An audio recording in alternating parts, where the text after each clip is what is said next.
Dans les recoins les plus profonds et les plus sombres des océans de notre planète, là où la lumière du soleil s'estompe dans un crépuscule éternel, deux prédateurs suprêmes règnent sur leurs domaines respectifs.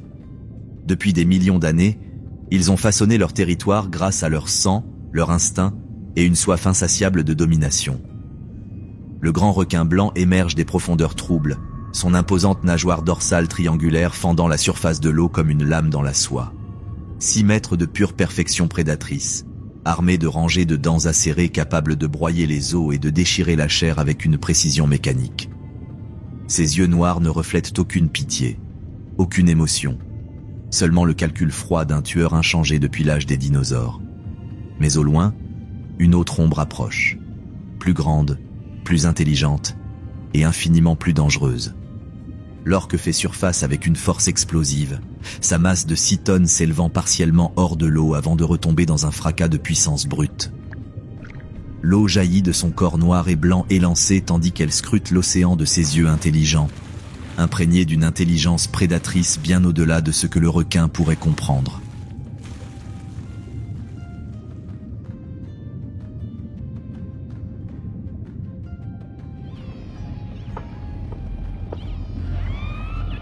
Les clics d'écholocation de l'orque transpercent l'eau comme des impulsions sonores, cartographiant chaque créature à des kilomètres à la ronde. Son cerveau massif traite l'information à la vitesse de l'éclair, calculant les distances, les vitesses et le moment précis où frapper. Le grand requin blanc poursuit sa patrouille, ignorant qu'il a déjà été repéré.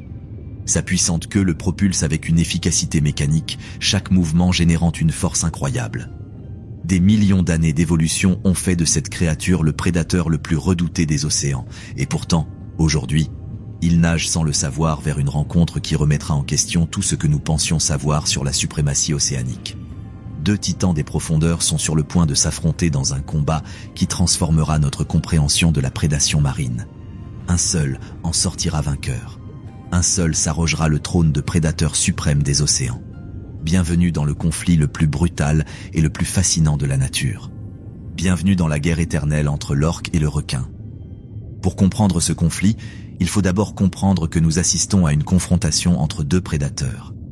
Il s'agit d'un affrontement entre deux stratégies évolutives radicalement différentes. Deux approches distinctes de la domination océanique, affinées au fil de millions d'années. Le grand requin blanc incarne la perfection de la simplicité. Une torpille vivante conçue dans un seul but, chasser les phoques, les otaries et autres mammifères marins avec une efficacité redoutable. Son squelette cartilagineux le rend à la fois souple et léger, tandis que ses ampoules de Lorenzini peuvent détecter les champs électriques générés par le rythme cardiaque de ses proies à de grandes distances. Cette créature incarne l'instinct prédateur pur, fonctionnant grâce à des voies neuronales quasiment inchangées depuis plus de 400 millions d'années.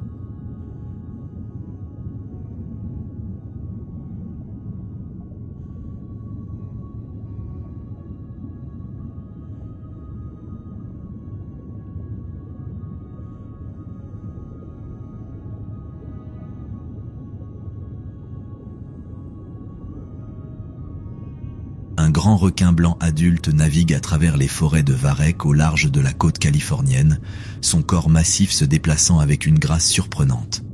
Chaque mouvement est économe, conservant son énergie pour l'explosion de vitesse qui déterminera sa prochaine proie. Son système de lignes latérales détecte la moindre perturbation de l'eau, tandis que son odorat très développé peut identifier une goutte de sang diluée dans 90 litres d'eau de mer. Mais dans le Pacifique Nord, un autre type de prédateur opère selon des règles totalement différentes. Le groupe d'orques se déplace en parfaite synchronisation, leurs cris d'écholocation créant une carte acoustique de leur environnement qui révèle chaque détail du paysage sous-marin. Ces orques ne sont pas des chasseurs solitaires mus par leur seul instinct. Ce sont des prédateurs sociaux dotés de structures familiales complexes, de comportements acquis et de stratégies de chasse transmises de génération en génération, telles des traditions culturelles. La matriarche du groupe fait surface près de la côte rocheuse de la Colombie-Britannique, son imposante nageoire dorsale perçant la brume matinale. À 45 ans, elle garde en mémoire des décennies d'expérience de chasse, une connaissance des schémas migratoires et des innovations tactiques acquises et développées tout au long de sa vie. Son groupe la suit non pas par programmation génétique, mais par le respect gagné au fil des années de chasse fructueuse. Cette différence fondamentale d'intelligence et de structure sociale crée les bases d'un conflit qui va bien au-delà de la simple compétition pour les ressources. Lorsque les orques rencontrent des requins, ils ne se contentent pas de se disputer la nourriture. Ils démontrent leur supériorité cognitive sur ce qu'ils perçoivent comme un concurrent moins évolué. Les biologistes marins ont recensé de nombreux cas d'orques tuant des grands requins blancs, non pas pour se nourrir mais apparemment pour éliminer la concurrence. Les orques ne consomment que le foie, riche en nutriments, laissant le reste de la carcasse couler au fond de l'océan.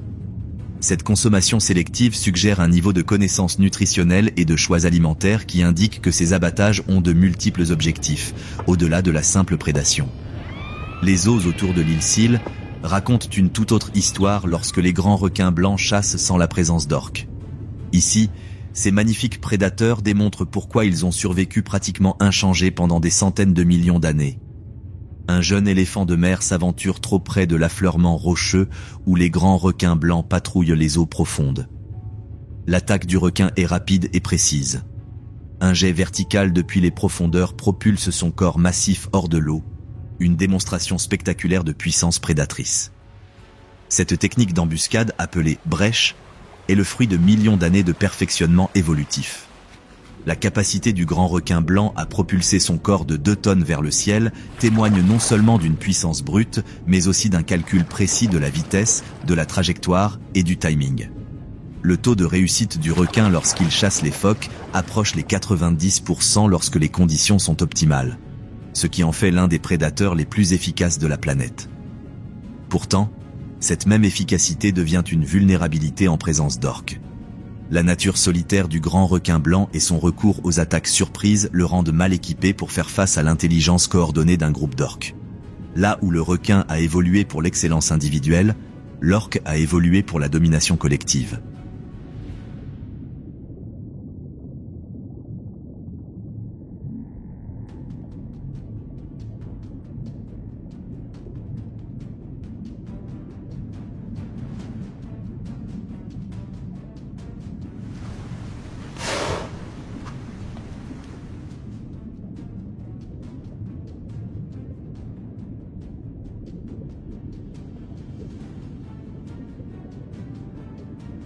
Le conflit entre ces espèces s'intensifie là où leurs territoires se chevauchent.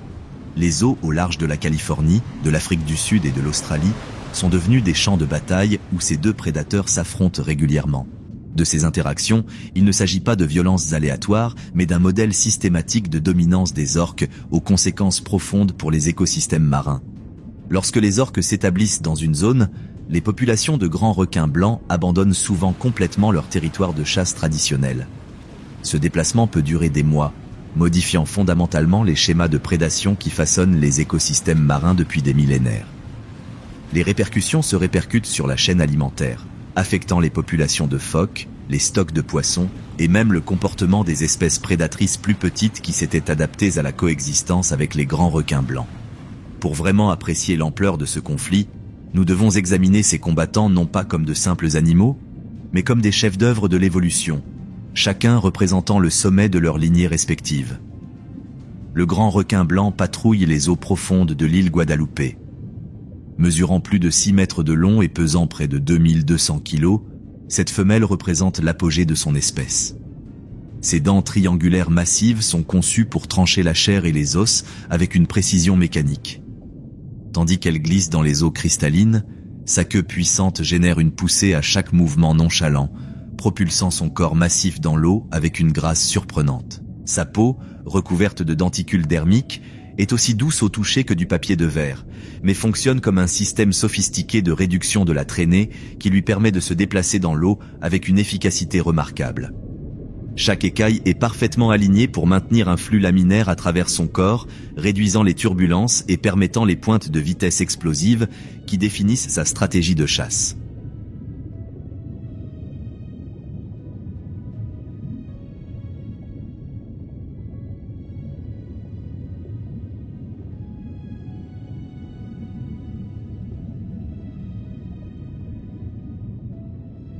Les systèmes sensoriels du requin fonctionnent comme un réseau de détection biologique.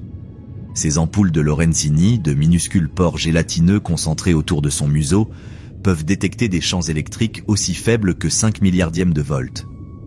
Cela lui permet de percevoir le battement de cœur d'un phoque à plusieurs mètres de distance ou de détecter la signature électrique d'un poisson caché dans le sable. Son système de lignes latérales détecte les variations de pression de l'eau, lui permettant de percevoir les mouvements d'autres créatures, même dans l'obscurité la plus totale. Mais le plus impressionnant est peut-être son odorat.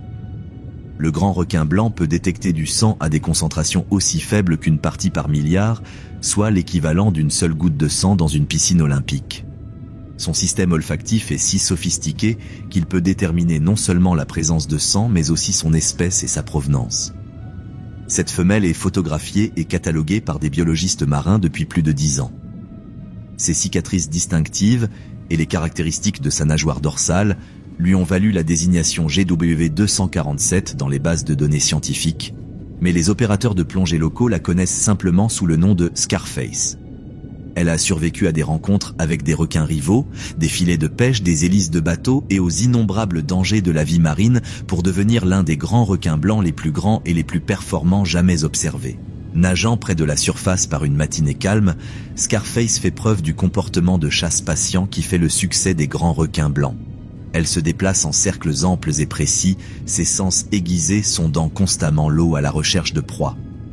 Ses mouvements sont économes, conçu pour conserver son énergie en vue de l'attaque explosive qui déterminera son prochain repas.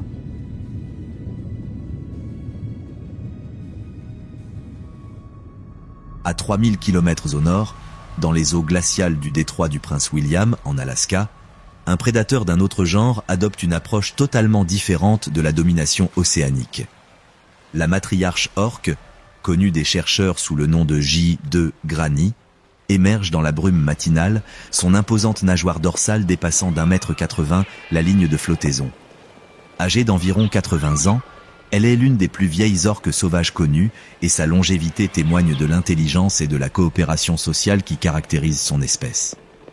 Le groupe de grand-mère est composé de 3 générations de descendants, depuis ses fils adultes qui voyagent encore avec elle malgré leur maturité sexuelle atteinte il y a plusieurs décennies, jusqu'à son arrière-petit-fils, né seulement 6 mois plus tôt. Cette structure familiale multigénérationnelle est unique parmi les mammifères marins et représente l'un des systèmes sociaux les plus sophistiqués du règne animal. Le cerveau massif de la matriarche, pesant plus de 15 kilos et contenant des milliards de neurones, traite l'information d'une manière que les scientifiques commencent seulement à comprendre. Ses capacités d'écholocation lui permettent de voir, à travers le son, créant des images tridimensionnelles de son environnement révélant des détails invisibles à tout autre système sensoriel. Elle peut déterminer la structure interne des objets, détecter les vessies natatoires remplies d'air à l'intérieur des poissons, et même identifier l'état émotionnel d'autres orques grâce à de subtiles variations dans leur vocalisation. Le savoir de grand-mère va bien au-delà de ses compétences individuelles en matière de chasse. Elle garde en mémoire les lieux des migrations de saumons qui ne se produisent qu'une fois tous les quelques années, le calendrier précis des migrations saisonnières et les signatures acoustiques de chaque membre de sa famille élargie. Son savoir culturel, accumulé au cours de 8 décennies de vie, la rend irremplaçable pour la survie de son groupe. Au fil de la matinée, la famille de grand-mère démontre le comportement de chasse coordonné qui rend les orques si redoutables. Ils ont repéré un banc de saumons revenant frayés et leur attaque se déroule avec une précision militaire. Chaque membre du groupe a un rôle spécifique. Des jeunes adultes qui rassemblent les poissons en groupes plus serrés aux juvéniles qui apprennent par l'observation, en passant par grand-mère elle-même, qui coordonne l'ensemble de l'opération grâce à une série de vocalisations complexes. La chasse révèle non seulement des prouesses physiques, mais aussi des capacités cognitives rivalisant avec celles des primates. Les orques communiquent constamment, adaptant leur stratégie au comportement de leur proie et aux conditions changeantes de la chasse. Lorsqu'un membre du groupe découvre une technique plus efficace, les autres adoptent et perfectionnent rapidement cette innovation, démontrant ainsi une capacité d'apprentissage et de transmission culturelle extrêmement rare dans le règne animal. Un mâle adulte du groupe fait preuve de cette adaptabilité lorsqu'il rencontre un saumon particulièrement fuyant. Plutôt que de le poursuivre brutalement, il utilise ses imposantes nageoires pectorales pour créer des turbulences sous-marines, l'étourdissant et facilitant sa capture. Cette technique, appelée « coup de fouet », a été observée pour la première fois chez les orques de cette région il y a seulement 20 ans. Mais elle s'est aujourd'hui répandue au sein de la population, devenant un élément standard de leur répertoire de chasse. Les différences physiques entre ces deux prédateurs au sommet de la chaîne alimentaire deviennent évidentes lorsqu'on examine leurs anatomies respectives. Alors que le grand requin blanc est conçu pour la puissance explosive et l'efficacité individuelle, l'orque est conçu pour l'endurance, l'intelligence et la coopération. L'avantage considérable de l'orque en termes de taille devient évident lorsqu'un mâle adulte fait surface aux côtés du groupe.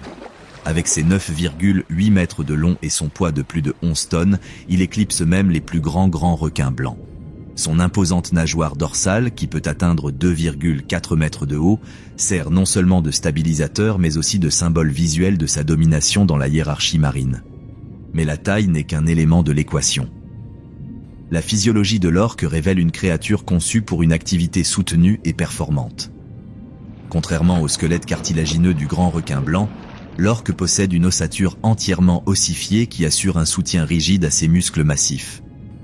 Son cœur, pesant plus de 180 kg, peut pomper le sang à des pressions mortelles pour la plupart des mammifères, lui permettant de maintenir des vitesses élevées pendant de longues périodes.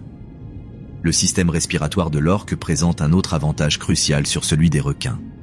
Alors que les grands requins blancs doivent maintenir un mouvement constant pour propulser l'eau sur leurs branchies, les orques contrôlent leur respiration avec précision, ce qui leur permet de retenir leur respiration pendant de longues périodes lors des plongées profondes et de se positionner de manière tactique lors des chasses. Ce mâle peut retenir sa respiration pendant plus de 15 minutes en plongeant à plus de 900 mètres de profondeur, une capacité qui offre aux orques une flexibilité tactique dont leurs congénères requins ne disposent pas. Pendant ce temps, dans les eaux plus chaudes au large des côtes sud-africaines, un autre grand requin blanc démontre la puissance brute qui a fait la légende de son espèce. Cette femelle de 4,4 mètres s'approche d'une colonie d'otaries à fourrure avec la patience méthodique qui caractérise son espèce. Elle se positionne dans le chenal profond par lequel les phoques doivent passer entre leur zone d'alimentation et leur colonie sur le rivage rocheux. Son approche est typique du comportement de chasse du grand requin blanc. Il reste immobile dans la colonne d'eau, suspendu entre la surface et le fond, sa face dorsale sombre offrant un camouflage contre les eaux profondes. Sa face ventrale blanche le rend quasiment invisible aux proies qui le regardent d'en dessous, une adaptation à la contre-ombrage qui a été bénéfique aux requins pendant des centaines de millions d'années. La colonie de phoques, au-dessus, reste parfaitement inconsciente du danger qui la guette. Les jeunes phoques jouent dans les vagues, leur inexpérience en faisant des proies idéales pour les prédateurs.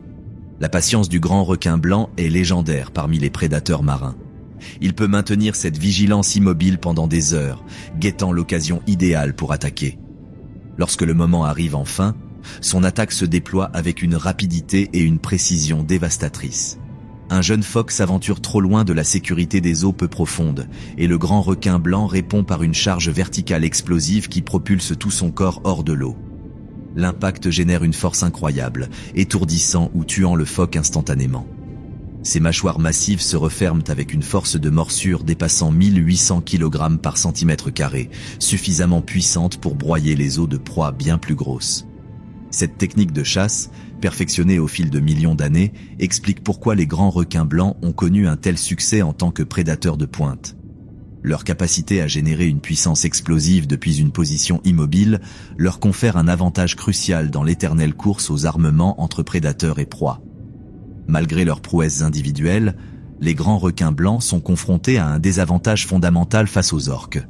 Leur nature solitaire, certes avantageuse pour éviter la compétition et maximiser les chances de chasse individuelle, devient un handicap face aux attaques coordonnées de multiples adversaires intelligents. L'écart d'intelligence entre ces espèces se manifeste dans leur capacité à résoudre des problèmes.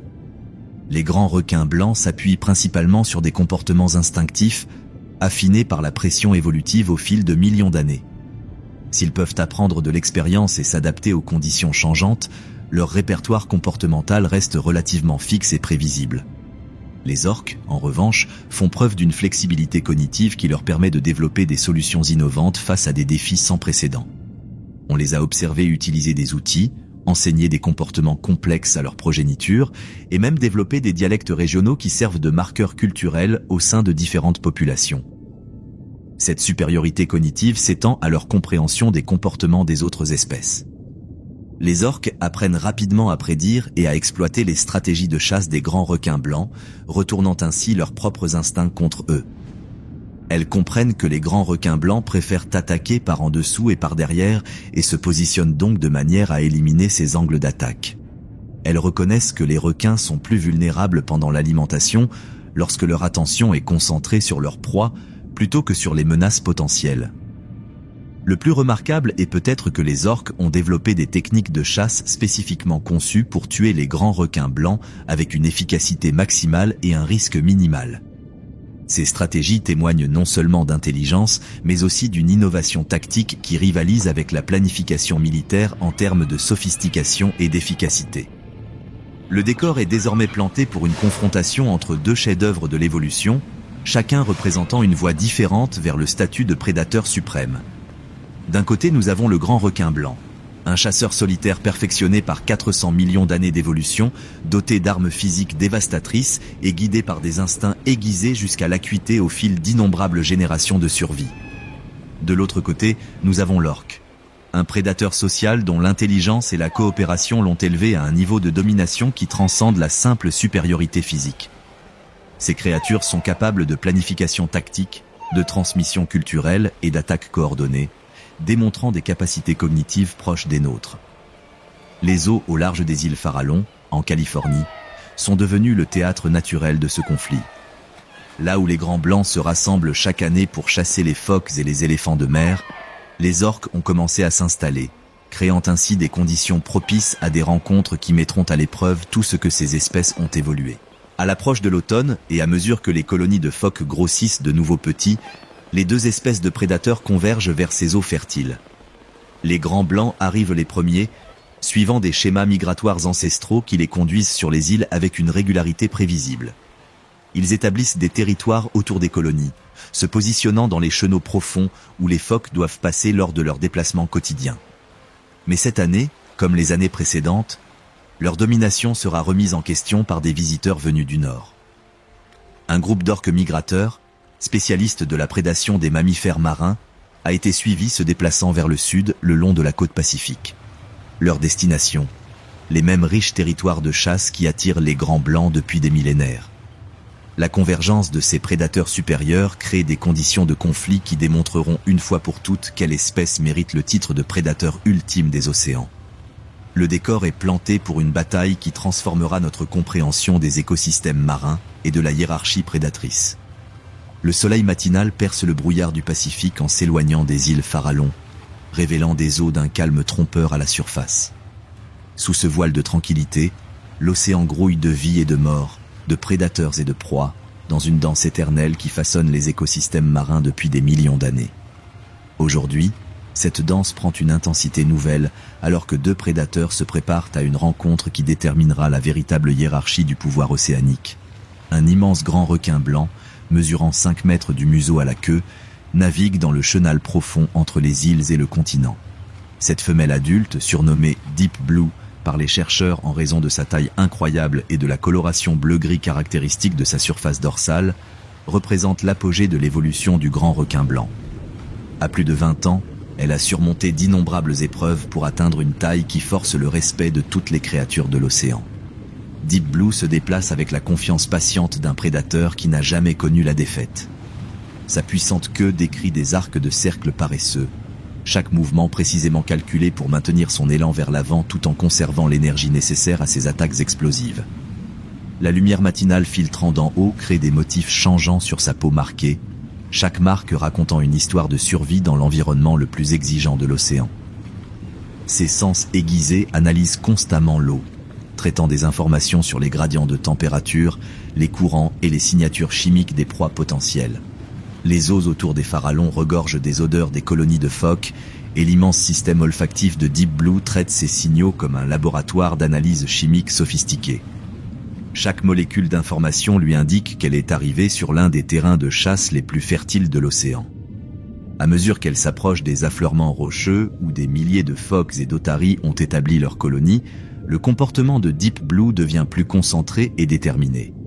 Elle descend à sa profondeur de chasse préférée, environ 12 mètres sous la surface, où elle peut observer ses proies potentielles sans se faire repérer. C'est dans cette zone que les Grands Blancs ont perfectionné leur technique d'embuscade au cours de millions d'années d'évolution. La colonie de phoques ci-dessus est plongée dans un chaos quotidien fait de disputes territoriales, de champs nuptiaux et de déplacements constants d'individus entre la colonie et les zones d'alimentation. Les jeunes phoques, inexpérimentés face aux dangers de la pleine mer, s'aventurent plus loin du rivage que leur mère ne le souhaiterait. Leur comportement joueur et leur manque de prudence en font des cibles idéales pour la prédation, et l'instinct prédateur de Deep Blue le détecte immédiatement. Elle choisit sa cible avec la précision froide d'un tireur d'élite militaire. Un jeune phoque commun qui s'est aventuré dans les eaux profondes pour observer un banc de poissons. L'attention du phoque est concentrée vers le bas, sur une proie potentielle, l'empêchant totalement de se rendre compte que le prédateur se prépare à une attaque par en dessous. Deep Blue entame son approche par des mouvements si subtils qu'ils perturbent à peine l'eau qui l'entoure. Elle ajuste sa position en fonction du courant, de la nage du phoque et de l'angle d'attaque qui lui permettra d'obtenir un impact maximal. Ces calculs sont instinctifs mais précis, basés sur des voies neuronales perfectionnées par des millions d'années d'évolution prédatrice. La préparation à l'attaque du grand requin blanc représente l'une des démonstrations les plus impressionnantes de l'efficacité prédatrice de la nature. Il se positionne directement sous sa proie, utilisant sa coloration contrastée pour rester invisible dans les profondeurs obscures. Ses imposantes nageoires pectorales lui servent de stabilisateur, lui permettant de maintenir une position parfaite malgré les légers courants qui entourent les îles rocheuses. Mais tandis que Deep Blue se prépare à attaquer, elle ignore qu'elle-même est observée. À 400 mètres au nord-ouest, un groupe d'orques de passage surveille ses mouvements depuis 20 minutes. Il ne s'agit pas des résidents piscivores qui fréquentent ces eaux tout l'été. Ce sont des chasseurs de mammifères, spécialistes de la prédation qui ont développé des techniques spécialement conçues pour tuer d'autres prédateurs marins. La matriarche du groupe d'orques fait surface silencieusement, son imposante nageoire dorsale fendant l'eau avec à peine une ondulation. Avec ses 13 mètres de long et son poids de plus de 8 tonnes, elle éclipse même l'impressionnante masse de Deep Blue. Ses yeux intelligents scrutent la surface tandis que son système d'écolocation sophistiqué cartographie chaque détail du milieu sous-marin autour des îles. Contrairement aux grands requins blancs solitaires, cette matriarche orque évolue au sein d'une cellule familiale coordonnée. Son groupe se compose de ses 2 fils adultes, d'une fille avec sa propre progéniture juvénile et de 2 autres femelles apparentées. Ensemble, ils cumulent plus de 60 ans d'expérience de chasse et une intelligence collective qui dépasse de loin tout ce qu'un prédateur isolé pourrait accomplir. Les orques suivent les déplacements des grands requins blancs dans ces eaux depuis plusieurs saisons. Elles comprennent leurs habitudes de chasse, leur territoire de prédilection et leurs réactions comportementales à différents stimuli. Plus important encore, elles ont développé des techniques spécifiques pour tuer les grands requins blancs, démontrant non seulement une intelligence supérieure mais aussi une innovation tactique à la limite du surnaturel. Grâce à une série de vocalisations subtiles, inaudibles pour l'oreille humaine, la matriarche coordonne le positionnement de son groupe. Chaque membre se déplace vers un emplacement prédéterminé autour du grand requin blanc en chasse, créant une formation éliminant toute possibilité de fuite. Leurs mouvements sont silencieux et précis, témoignant d'une coordination propre aux forces spéciales militaires plutôt qu'aux animaux marins. Deep Blue, entièrement concentré sur sa proie, ignore le piège tendu autour d'elle. Le jeune phoque poursuit son exploration du banc de poissons, ses mouvements créant une perturbation de surface qui réveille l'instinct de chasseur du grand requin blanc. Chaque neurone du cerveau du requin est désormais focalisé sur le timing précis nécessaire à une attaque en embuscade réussie. Le grand requin blanc entame son approche finale, s'élançant vers le haut depuis les profondeurs à une vitesse croissante. Sa queue puissante génère une poussée incroyable tandis qu'il se lance dans l'explosion qui marquera cette séquence de chasse. L'eau ruisselle sur son corps aérodynamique tandis qu'il accélère vers le haut, créant l'élan nécessaire pour propulser son corps de 2 tonnes hors de l'eau.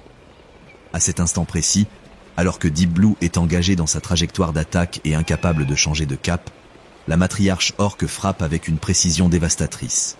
Sa masse imposante surgit de l'obscurité telle une torpille, s'approchant du grand requin blanc par derrière et légèrement sur le côté, un angle d'attaque qui exploite l'angle mort visuel du requin. L'impact est énorme.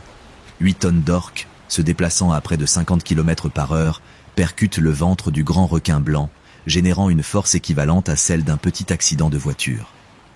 La collision se produit avec une précision chirurgicale, frappant le grand requin blanc juste derrière ses nageoires pectorales, là où ses organes internes sont les plus vulnérables au traumatisme.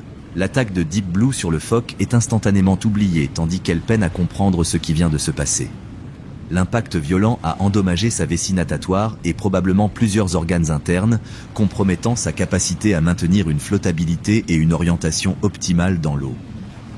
Pour la première fois de sa vie, ce prédateur au sommet de la chaîne alimentaire se retrouve dans le rôle d'une proie. L'attaque de l'orque n'est pas une violence aléatoire, mais une exécution qui constitue le fondement de la chaîne alimentaire marine. Les bancs de sardines et d'anchois du Pacifique, qui avaient développé des adaptations comportementales pour éviter les zones de forte activité des mammifères marins, sont exposés à une prédation accrue à mesure que les colonies de phoques élargissent leurs aires d'alimentation. Ces petites espèces de poissons constituent un lien essentiel entre les producteurs primaires et les prédateurs de plus haut niveau, et les changements dans leur dynamique de population se répercutent sur l'ensemble de l'écosystème. Les zones intertidales rocheuses entourant les îles réagissent également à la réorganisation écologique qui se produit dans les eaux du large. Les mammifères marins passant plus de temps à se nourrir dans les eaux profondes et moins de temps à chercher refuge dans les zones peu profondes, la pression sur les espèces proies intertidales commence à évoluer de manière subtile mais mesurable. Les loutres de mer, qui avaient maintenu de petites populations dans les eaux protégées près du rivage, se retrouvent confrontées à une concurrence réduite pour leurs proies préférées, oursins, ormeaux et crabes. L'expansion des possibilités de nourriture des loutres de mer permet à leur population d'augmenter, ce qui intensifie la pression de prédation sur les invertébrés herbivores qui se nourrissent de varechs et d'autres algues marines. Cette cascade prédatrice crée des conditions favorables à l'expansion des forêts de varechs, car la réduction de la pression herbivore permet à ces plantes marines massives d'établir de nouvelles colonies dans des zones où elles ne pouvaient auparavant survivre. Les forêts de varechs offrent habitat et abri à des centaines d'espèces de poissons, d'invertébrés et de mammifères marins, créant ainsi des points chauds de biodiversité qui améliorent la productivité globale de l'écosystème marin. Le calendrier de ces changements écologiques coïncide avec les tendances saisonnières qui amplifient leurs effets dans toute la région. L'établissement de la domination du groupe d'orques pendant la saison de mise-bas automnale se produit précisément au moment où les populations de mammifères marins sont les plus vulnérables et où la productivité de l'écosystème atteint son maximum grâce aux remontées d'eau saisonnières qui font remonter à la surface les eaux profondes riches en nutriments. La convergence de la pression de prédation réduite et de la disponibilité maximale des ressources crée des conditions que les biologistes marins décrivent comme un événement de libération écologique, où les populations auparavant limitées par la prédation se retrouvent soudainement libres d'exploiter des ressources et des habitats qui étaient trop dangereux à utiliser. La vitesse à laquelle le comportement des mammifères marins s'est adapté à la nouvelle hiérarchie prédatrice suggère que ces animaux possèdent des capacités cognitives sophistiquées qui leur permettent d'évaluer et de réagir rapidement aux changements de niveau de menace. Les conséquences de cette libération écologique sur la reproduction pourraient ne pas se manifester avant plusieurs années, car la plupart des mammifères marins ont des cycles de reproduction prolongés qui empêchent toute réaction immédiate de la population aux changements environnementaux. Cependant, l'amélioration de l'état corporel et la réduction du stress observé chez les femelles adultes suggèrent que le succès reproducteur futur pourrait être considérablement amélioré par la modification du paysage prédateur. Les bébés éléphants de mer nés durant cette période de transition écologique pourraient représenter la première génération depuis des millénaires à développer des comportements indépendants de la prédation du grand requin blanc. Les conséquences à long terme de ce changement générationnel sont difficiles à prévoir, mais elles pourraient fondamentalement modifier la trajectoire évolutive des populations de mammifères marins dans toute la région. La révolution cognitive qui a élevé les orques au sommet des prédateurs marins représente l'une des avancées les plus remarquables de l'histoire de l'évolution. Tandis que les grands requins blancs ont perfectionné leur technique de chasse grâce à une programmation génétique perfectionnée au fil de millions d'années, les orques ont transcendé les limites de l'instinct pour devenir des prédateurs intelligents, capables d'innovation, d'apprentissage et de transmission culturelle. Les capacités d'apprentissage qui distinguent les orques des autres prédateurs marins se manifestent par leur adaptation rapide aux nouveaux défis de la chasse. Les jeunes orques du groupe Farallon ont été observés en train de développer de nouvelles techniques de prédation contre les requins, basées sur l'observation directe de chasse réussie, démontrant ainsi une flexibilité cognitive proche des capacités humaines de résolution de problèmes. Une jeune orque, âgé d'environ 8 ans, démontre cette capacité d'apprentissage en s'entraînant au positionnement précis nécessaire à une attaque efficace contre un requin.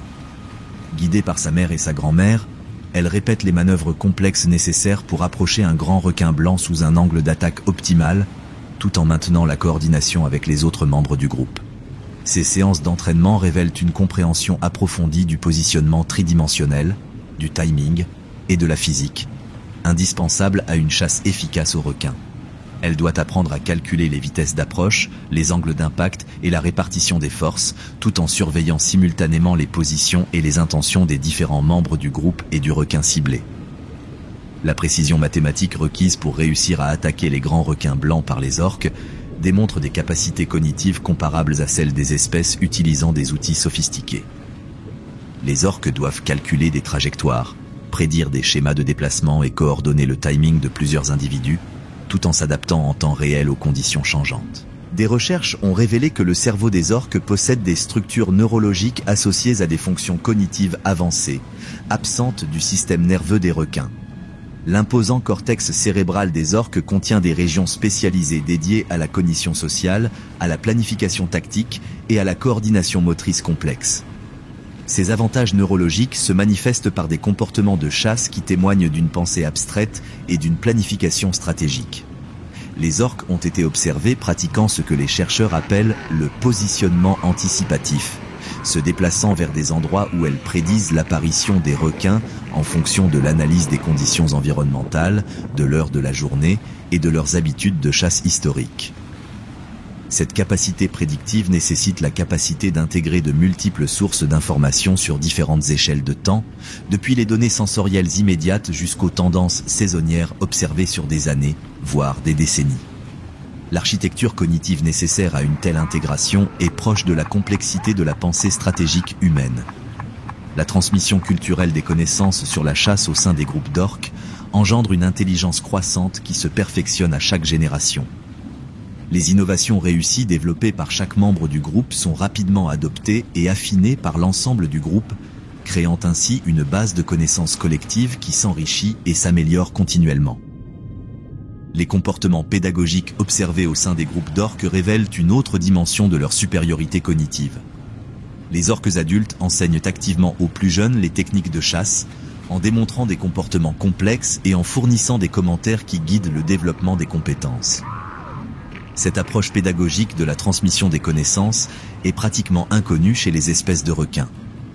Une matriarche du groupe Farallon illustre ce comportement pédagogique en guidant son petit-fils adolescent à travers les manœuvres précises nécessaires à une chasse efficace aux requins. Ces instructions comprennent à la fois des conseils vocaux et des démonstrations physiques, le jeune mâle apprenant par un mélange d'observation, de pratique et de correction. La patience et l'approche pédagogique systématique de la grand-mère révèlent une compréhension des processus d'apprentissage, témoignant d'une prise de conscience de l'état cognitif et des besoins de développement de son élève.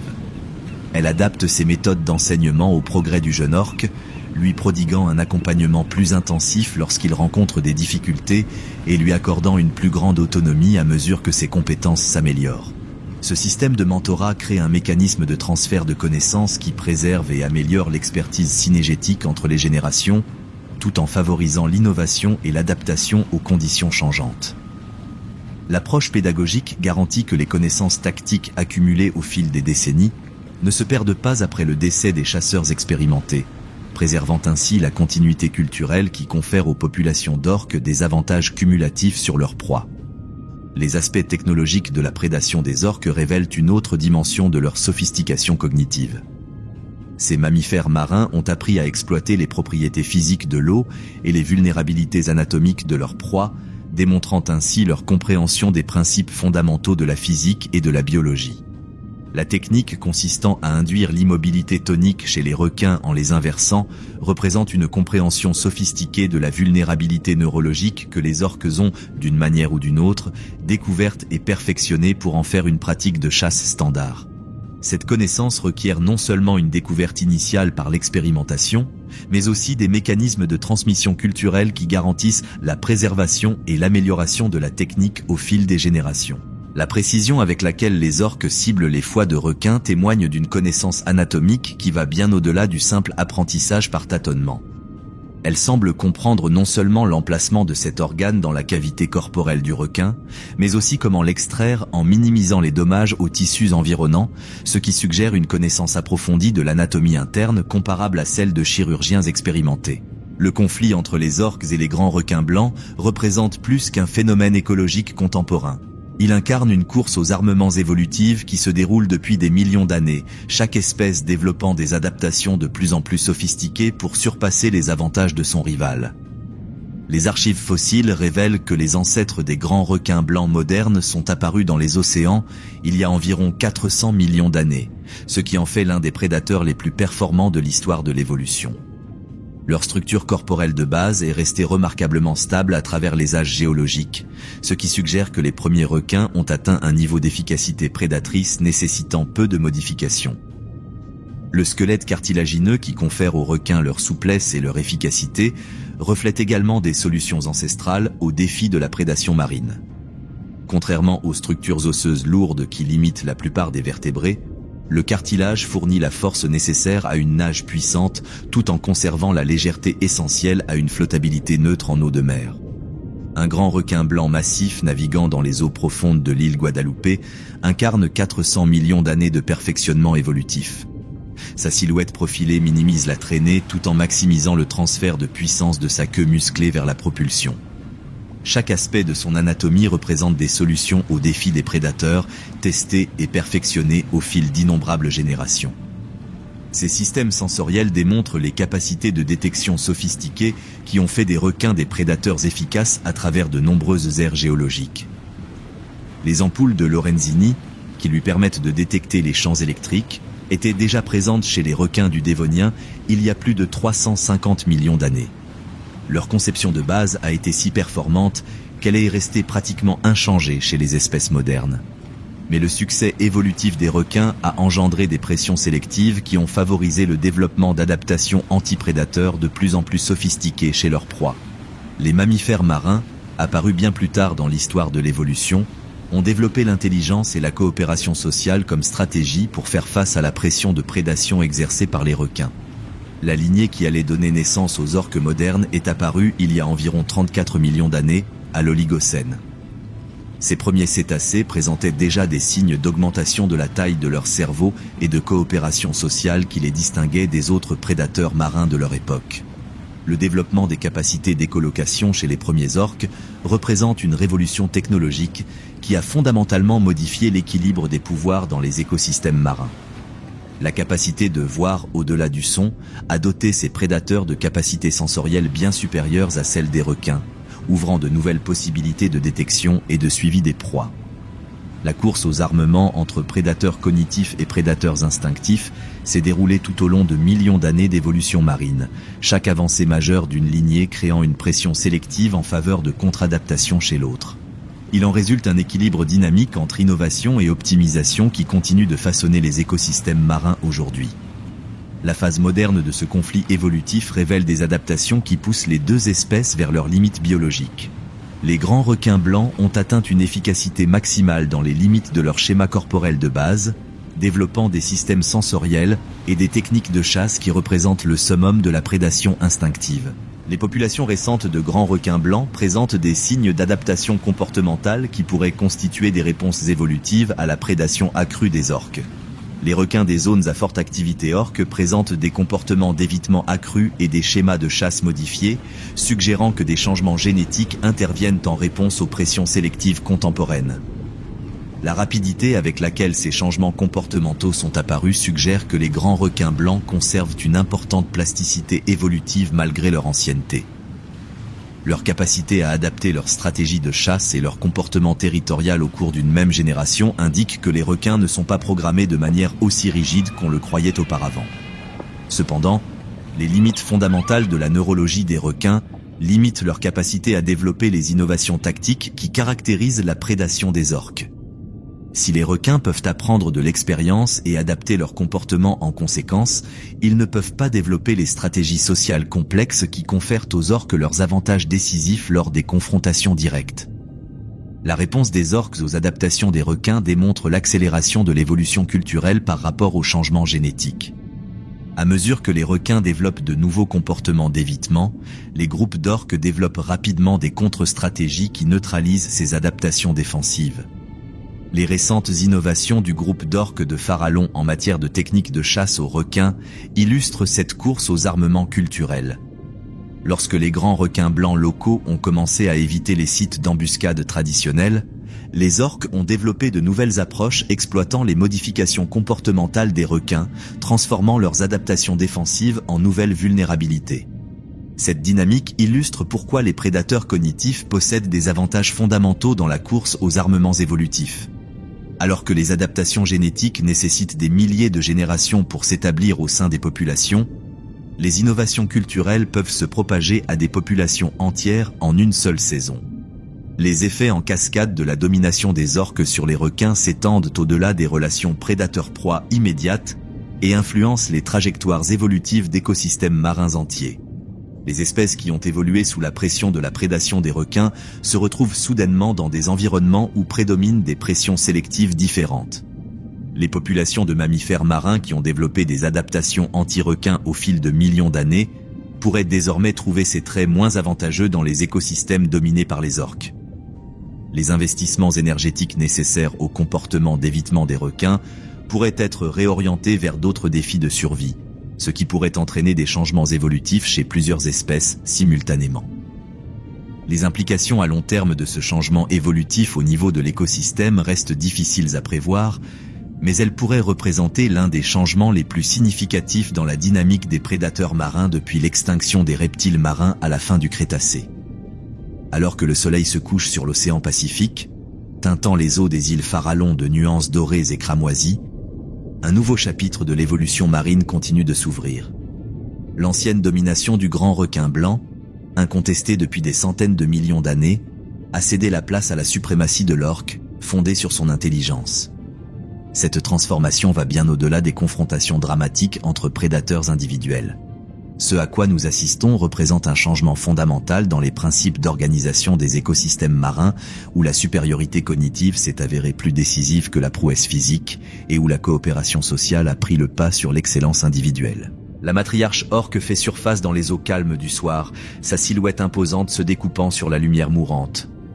Autour d'elle, le groupe qui a revendiqué la domination de ces eaux témoigne de l'intelligence coordonnée qui a révolutionné la prédation océanique. Leur victoire sur les grands blancs représente plus qu'une simple chasse réussie. Elle incarne le triomphe de l'esprit sur la force, de la stratégie sur l'instinct et de la coopération sur la compétition. Les implications écologiques de ce nouvel ordre continuent de se répercuter sur les écosystèmes marins du monde entier. Au large de l'Afrique du Sud, de l'Australie et de la Californie, des schémas similaires de dominance des orques remodèlent les relations prédateur-proie, inchangées depuis des millénaires. Les grands requins blancs qui régnaient autrefois sur ces eaux n'ont pas totalement disparu, mais ils évoluent désormais dans le cadre de contraintes imposées par leur capacité cognitive supérieure. Ils chassent dans des zones et à des moments qui minimisent les risques de rencontre avec des orques, leurs anciens schémas migratoires étant modifiés par la présence de prédateurs intelligents qui comprennent leur comportement mieux qu'eux-mêmes. Cette nouvelle réalité démontre que l'évolution ne s'est pas arrêtée. Elle s'est accélérée, portée par l'émergence de l'intelligence comme force dominante de la sélection naturelle. La capacité des orques à innover, à apprendre et à transmettre leurs connaissances d'une génération à l'autre a créé une forme d'évolution dirigée qui se déroule à des vitesses impossibles à atteindre par le seul changement génétique. L'avenir des écosystèmes marins ne sera pas façonné par les mutations aléatoires et les pressions environnementales qui ont guidé l'évolution pendant des milliards d'années, mais par les décisions conscientes de prédateurs intelligents qui possèdent les outils cognitifs nécessaires pour diriger leur propre trajectoire évolutive. L'histoire de l'orque face aux requins est bien plus qu'un simple documentaire animalier. Elle révèle des vérités fondamentales sur l'intelligence, la coopération et le pouvoir de la pensée consciente pour surmonter des avantages physiques apparemment insurmontables. Alors que l'obscurité s'abat sur le Pacifique, les orques poursuivent leur patrouille dans des eaux qui leur appartiennent désormais, non par droit de la force, mais par droit d'esprit. Leur victoire dans ce conflit ancestral marque l'aube d'une nouvelle ère dans l'histoire naturelle de la Terre, où l'intelligence s'impose enfin comme l'atout prédateur ultime. Les grands requins blancs se retirent vers des eaux plus profondes, leur rôle de prédateur supérieur étant à jamais diminué par l'essor de la suprématie cognitive. Le nouvel ordre océanique s'est établi non pas par tâtonnements évolutionnaires, mais par l'application consciente de l'intelligence, de la stratégie et de la coopération sociale. Cette transformation reflète les mêmes forces qui ont conduit à l'essor de la civilisation humaine. La capacité de la pensée, de la communication et de l'action coopérative à surmonter les limitations physiques et à remodeler des environnements entiers. La victoire des orques sur les requins reflète le triomphe de notre propre espèce sur des prédateurs plus grands et plus puissants, grâce à l'application de l'intelligence et de la technologie. Alors que la dernière lumière s'estompe dans le ciel occidental, les nouveaux dirigeants de l'océan continuent leur patrouille éternelle, maîtres d'un domaine qu'ils ont revendiqué non pas par héritage ou par accident, mais par l'application consciente d'une supériorité cognitive sur des millions d'années d'histoire évolutive. L'ère du prédateur pensant a commencé et l'océan ne sera plus jamais le même. Vous êtes impressionné par le combat entre orques et requins? Qui choisirez-vous dans ce duel océanique épique? Dites-le nous dans les commentaires et n'oubliez pas de vous abonner pour découvrir d'autres histoires incroyables.